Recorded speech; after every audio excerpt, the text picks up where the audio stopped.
Welcome to This Is My Voice with Lora Tia, a space for bold conversations, healing, and growth. Every other week, we will explore what it means to live freely and fully, beyond the roles, expectations, and silences we've inherited. Whether you're here to reflect, to unlearn, or simply feel seen, you're in the right place. Now let's get to it. This one has been a long time coming. It's one of those conversations I've heard close for a while, not because I wasn't ready to speak, but because it's delicate. It's the kind of topic that will trigger different responses, depending on where you're sitting in society. But here's the thing, that's exactly why we need to talk about it. Today we're talking about the boy child. And we're also going to touch gently but firmly on what society has come to frame as the entitlement of the girl child. If you're a parent, an educator, or someone healing from childhood traumas, stick around. This conversation will challenge you, but it just might free something in you too. You never know. We're gonna start with the moment that broke my silence. I remember listening to this open mic poetry one time, and someone put out the emotional struggles of the boy child. He spoke about the kind of gaslighting boys and men face from an early age. Things like, be a man, be tough, stop acting like a girl, man up, and a real man should, And I thought, wow, this is the reality for so many men. This phrase is a command to disconnect from emotion and vulnerability, and they come at a price. That moment planted the seed, but it wasn't until I read a blog post that I decided this conversation needs to be had. Yeah, so we're moving on to the story that sparked this episode. I remember reading this blog by a blogger who should not be named. She was sharing a story from when she was 12. Now, it goes like this. She was waiting in line at a community well with other kids. Her aunt, who was a grown adult and who should have known better, cut the line.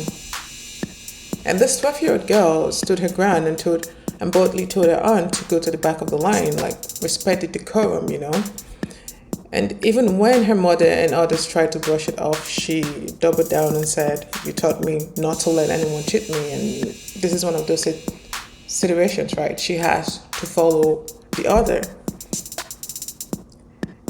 And to everyone's surprise, the aunt eventually listened and she went to take a place at the back of the line.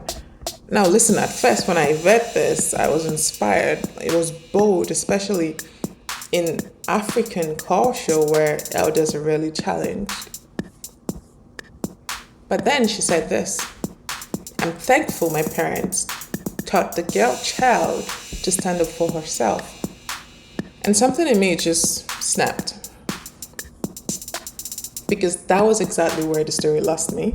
I went back to it, reread the entire post over and over, and I couldn't resolve why she chose to use the phrase girl child. I mean, might have something like, "I'm thankful my parents taught me or taught their children to speak up." But in that one phrase, the message changed from empowering all children to separating them, privileging one voice and silencing another. And that's the problem. That's how it starts. How early the divide begins. We raise girls to speak, to feel, to express, and we raise boys to suppress, to endure, and to man up. When we keep calling for girls to use the voice and don't give boys permission to use theirs, we don't have balance. We have a new kind of silence and boys are paying for it. What happens to a boy who's taught that emotion is weakness, that tenderness is shameful, or that softness must be raised? See, he either suppresses himself or he becomes someone else entirely, someone who's hard, angry, and distant. So many men today are living in emotional exile, Not because they even want to, but because society taught them it was the only and acceptable way to be a man. And let me say this, emasculation isn't just a man's issue. It affects everyone. Families, cultures, society, and even humans at large, because before you're male or female, you're human. And telling boys not to feel what's naturally in our DNA is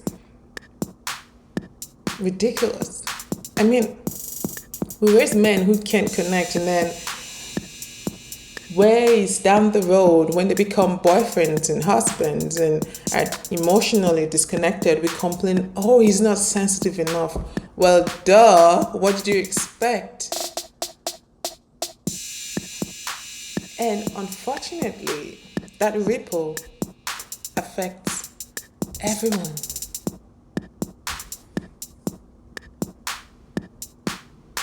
Let's be honest.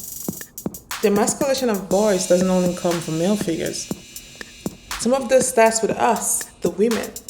And I say this with love and accountability. As women, we are often the primary emotion and gatekeepers in a boy's life. So when we say things like, don't cry, you're the man of the house, act tough, we may not realize it. And I use that very sparingly because I think most of us do realize it, but no. Benefit of the doubt here. We may not realize it, but we're laying the foundation for emotional silence. And then years later, we date these same boys, as I said, now grown, and call them emotionally unavailable. It's a full circle, and it's a very tragic one. Listen, I get it. This isn't about blame. I'm not trying to blame women or men or anyone, but I'm trying to create awareness. Because here's the truth. A child is a reflection of their environment. And so when we call men scum, and I mean when women call men scum, we need to look at how they got that way, who raised them, who didn't give them space to cry, to feel, to learn what empathy even looks like. That scum you're calling out might just be a mirror you didn't want to look into. So what do boys actually need? Whether you're raising a boy, mentoring one, or healing your own inner child, it starts with this. Make it safe to feel. Boys need to be taught that softness isn't weakness. Tears are not shameful. That using their voice against a woman or a girl doesn't make them any less of a man. We need to tell boys it's okay to cry and model that for them. We need to praise their empathy and their gentleness. We need to give them languages for what they're feeling. Instead of going, oh, I'm okay, it is what it is. No. How does this make you feel? Express it. Feel it. Have your reaction. Just because your boy doesn't necessarily raise feelings, let boys be full humans, not just tough boys or tough guys. They need homes, schools, churches, and communities that say, you're safe to feel here. You're safe to feel here. We cannot raise better men without raising whole boys. And that starts with us.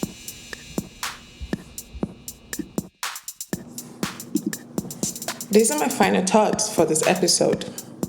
If you take nothing else from this, let it be this. Empowerment should not be gendered. Courage should not be a girls only club. And silence should not be the price boys pay for being born male. Let's raise children who don't have to recover from their upbringing. Let's break that cycle. Come on. We say we want strong, sensitive, emotionally intelligent men, but we don't give boys the tools to get there. So today I'm asking us, especially the women raising sons, let's do better. Let's teach better. Let's love louder. Let's not just tell them to be good men. Let's show them how.